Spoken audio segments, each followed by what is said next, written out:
Hello guys, my name is Vinay Balaji and welcome to another professional prep video. In today's video, we will be talking about infinite limits in calculus. So there are three types of infinite limits that are prominent in calculus. So the first type is called rational function, like you take the infinite limit of a rational function. I'll just put rational. There's also two others, not so popular, but there's sine x over x, and there is also like a polynomial style assessment of infinite limits, polynomial. And I'm just going to quickly go over each of the types so that you guys can be well aware of how things work. So the way I would like to teach assessing rational limits are by looking at the degree of the function. So the degree of the limit, and there are two types of things I like to look for: the degree of the numerator. Numerator can be placed as num, and then the denominator. That might be too many spaces, but there are three conditions. I'll put the numerator, and then this might be better to like explain it. And then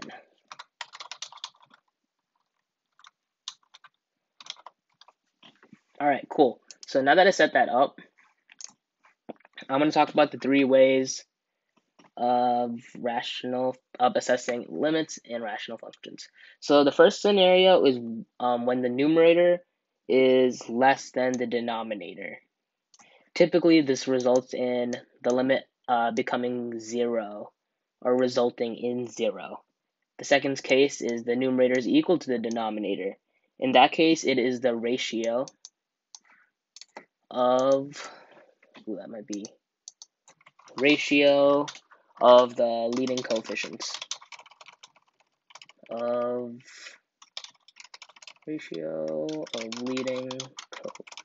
Alright.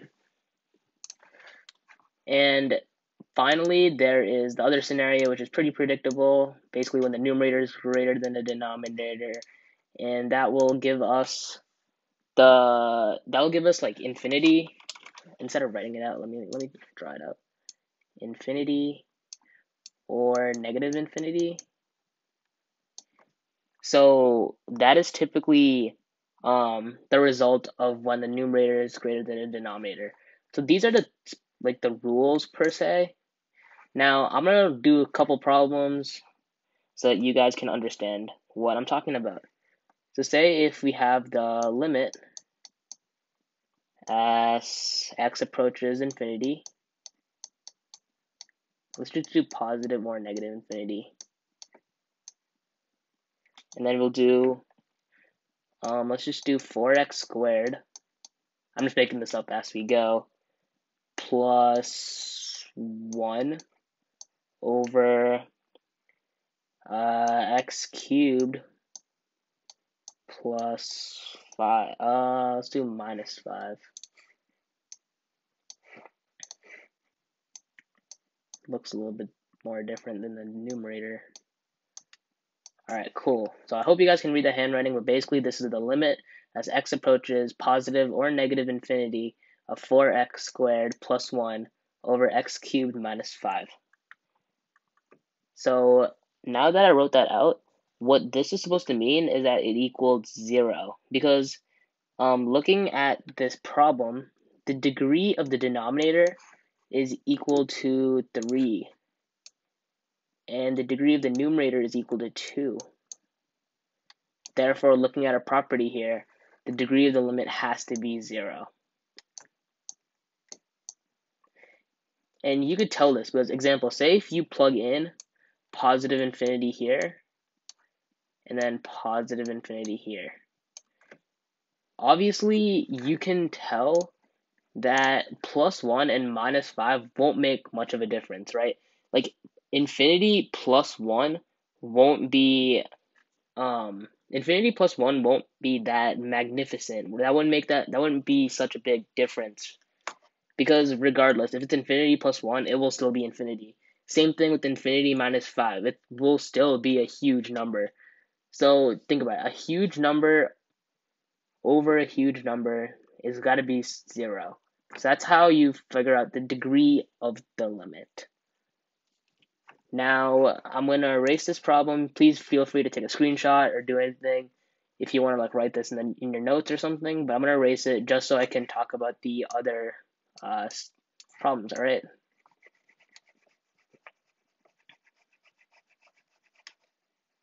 You can also do that sort of direct substitution like method for many other problems. So don't think that it's just that one problem. So now let's talk about now that we spoke about this example, let's talk about this one, the ratio of the leading coefficient.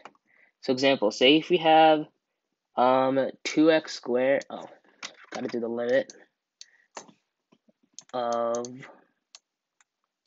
as x approaches infinity, 2x squared plus 6 over 4x squared plus 9. This is a 6, this is a 9, and this is an x, in case you guys can't read it. Pretty tough to write on this software. But essentially what you do is, since the degree of the numerator and the denominator are same, you basically follow this property that it's the ratio of the leading coefficient. And so the answer to this would be 2 over 4. Ignore literally everything else. And your answer would be 2 over 4, which is equal to 1/2. So that's your final solution. Now, to explain why this is the case, I'm going to do the exact same direct substitution sort of like method. Say if you put infinity into 2x squared and infinity into 4x squared, both will be a really, really big number, and plus 6 and plus 9 will not make a difference to infinity. So that's why when the degrees are the same, you just follow that rule that you just take the leading coefficient. All right, now onward to the next property.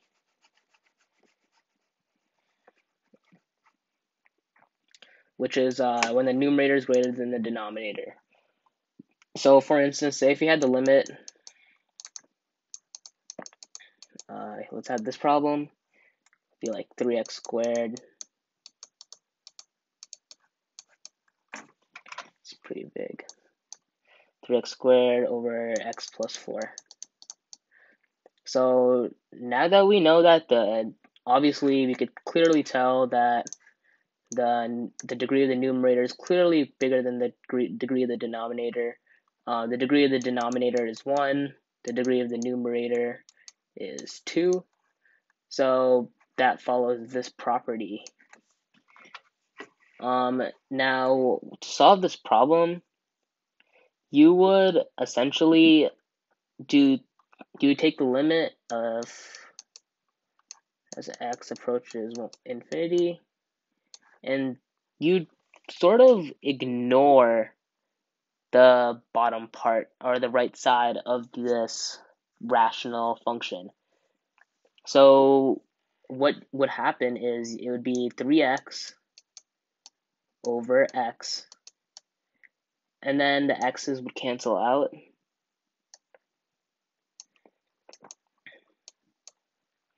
and your solution would be 3, actually no, my apologies, I think I did that incorrectly.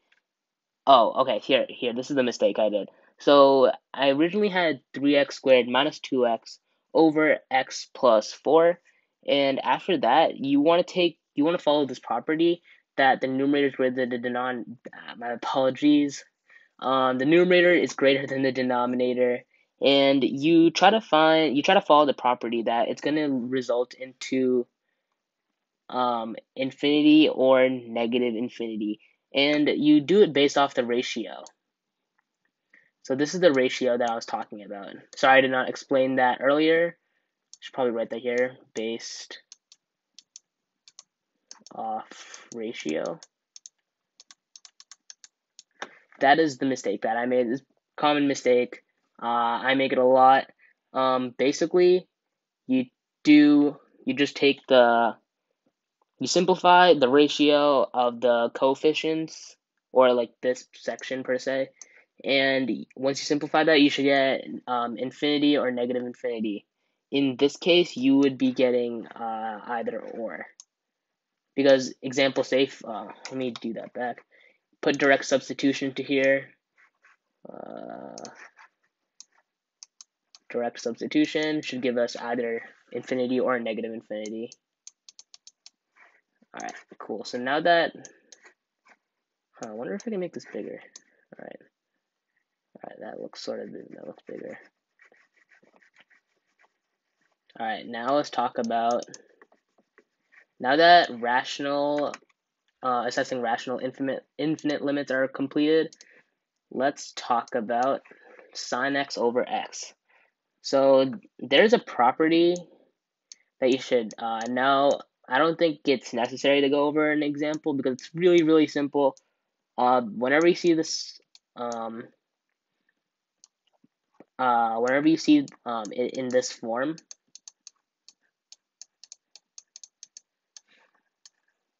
just know that you can set it equal to 0. I'll go over an example just in case if you guys are a little bit confused about it. But essentially what you do is you take the limit as x goes to infinity. This is an example, by the way, so you guys can learn it better. So let's just do sine of 4x over x. And then what you do next is you're trying to get into this form. And what you want is you want this value to be the exact same as this value. Because then once you do that, you can set it equal to 0, and it's equal to 0, and that's it. So continuing on, so limit x approaches infinity. It'll then, you're trying to get it into that form, right? So what do you think you would do to get into that form? So you already have sine 4x over x. So what you would want to do is multiply 4. And if you're going to multiply 4 to the denominator, you need to multiply it to the numerator.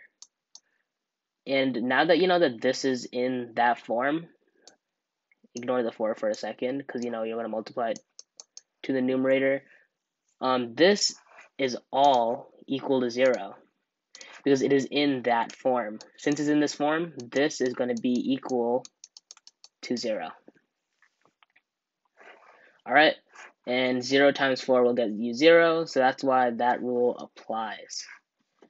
Gonna erase everything.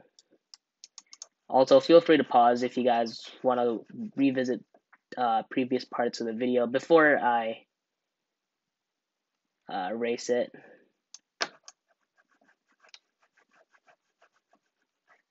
Alright, here you go. I'll write the rule here in case if you guys, because it is pretty important. So I'll write the rule here.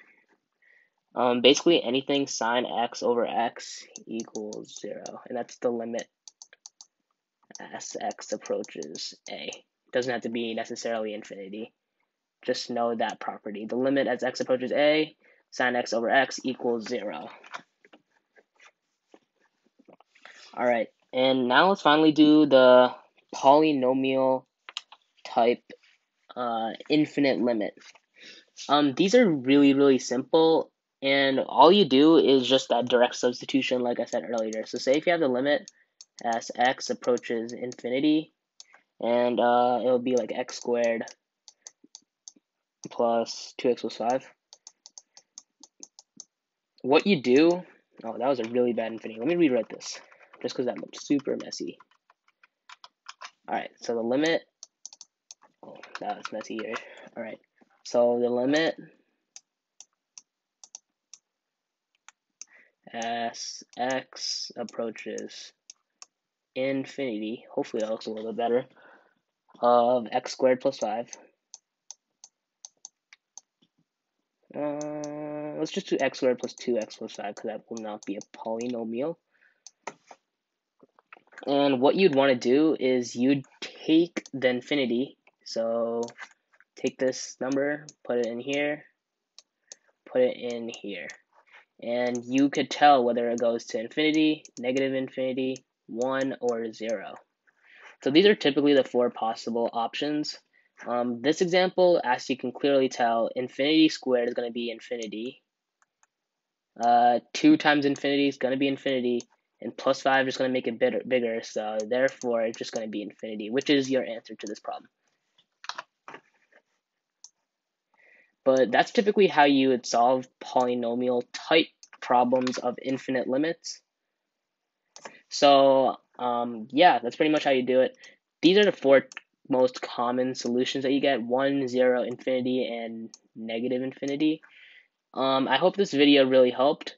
I hope you guys learned something from this video. I apologize for my awful handwriting. Look, as you can see, this does not look like a limit. And this does not look like an arrow sign. But I am doing my best. I hope you guys can understand. Yeah, I hope you guys learned something from this video. If you have any questions, please put them in the comments below. Also, if you have any video ideas you would like us to make, put those in the comments below as well. Other than that, thank you and have a good day.